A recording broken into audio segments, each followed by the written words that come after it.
Assalamualaikum warahmatullahi wabarakatuh.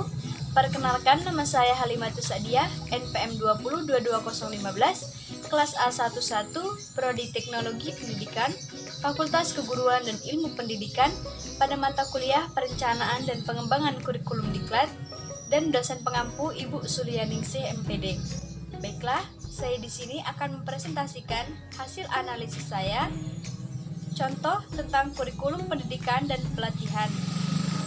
Saya di sini akan menjelaskan analisis diklat tentang penyuluhan mitigasi bencana gerakan tanah berbasis masyarakat. Posisi Indonesia yang berada pada sabuk api bumi, Ring of Fire, menjadikan Indonesia sangat rawan bencana geologi. Masyarakat pedesaan dimungkinkan mengalami kerentanan terhadap bencana akibat rendahnya praktik-praktik mitigasi. Hal ini disebabkan oleh rendahnya kapasitas dari pemerintah daerah dan sumber-sumber keuangan dari sebuah basis ekonomi yang sulit. Lebih jauh, alokasi anggaran dari pemerintah daerah maupun pusat yang disusun berdasarkan pada ukuran populasi menjadi sangat biasa ketika diterapkan pada masyarakat pedesaan, sehingga berpengaruh pada upaya untuk mengembangkan dan mengimplementasikan praktik-praktik mitigasi. Diklat ini dikembangkan untuk dapat diikuti oleh peserta diklat dengan pendidikan formal minimal SLTA atau sederajat. Durasi diklat dan bersyarat peserta ini diharapkan dapat mengkoordinir karakter anggota komunitas yang menjadi sasaran peserta diklat. Peran serta masyarakat dapat menjadi unsur penting dalam mengurangi dampak bencana yang dari tahun ke tahun cenderung mengalami peningkatan. Pada daftar mata diklat, penyuluh mitigasi bencana, gerakan tanah berbasis masyarakat. Pada mata diklat, yang pertama ada pengantar geologi, yang kedua ada mitigasi bencana gerakan tanah, dan yang ketiga penyuluhan mitigasi bencana gerakan tanah. Total jam pelajarannya itu 22. Kurikulum yang dikembangkan di atas memiliki jam praktik lebih dari 60%, terutama mata diklat penyuluhan mitigasi bencana gerakan tanah. Itu 2,5 atau 7,75 JP jam pelajaran.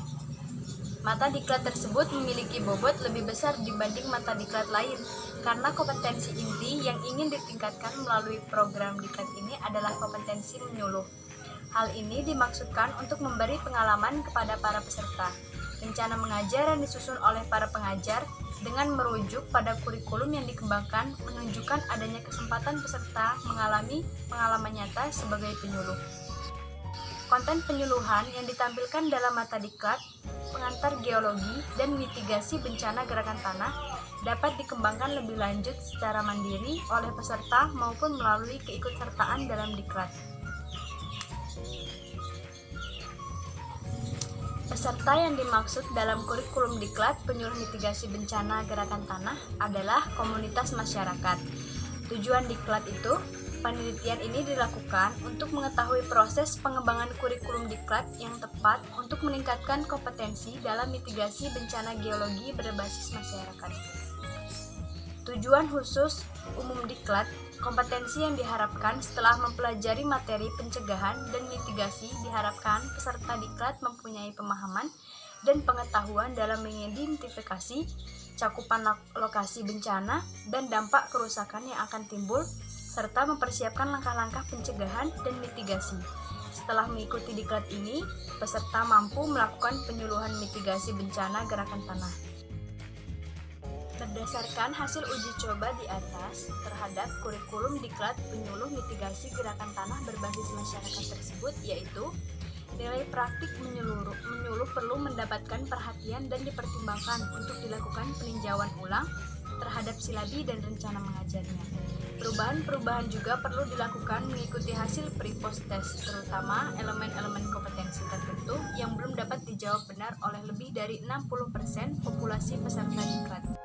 Dan dari hasil uji coba tersebut memberikan nilai rata-rata post test adalah 60 dengan nilai tertinggi 9,7 dan terendah 50. Hal ini menunjukkan adanya peningkatan dari nilai rata-rata tes sebesar 19,6 dengan peningkatan tertinggi 45,8 dan terendah 8,3. Sementara itu, untuk nilai praktek menyuluh, nilai rata-rata adalah 2,86, dengan nilai tertinggi praktek menyuluh adalah 3,14 dan terendah adalah 2,43.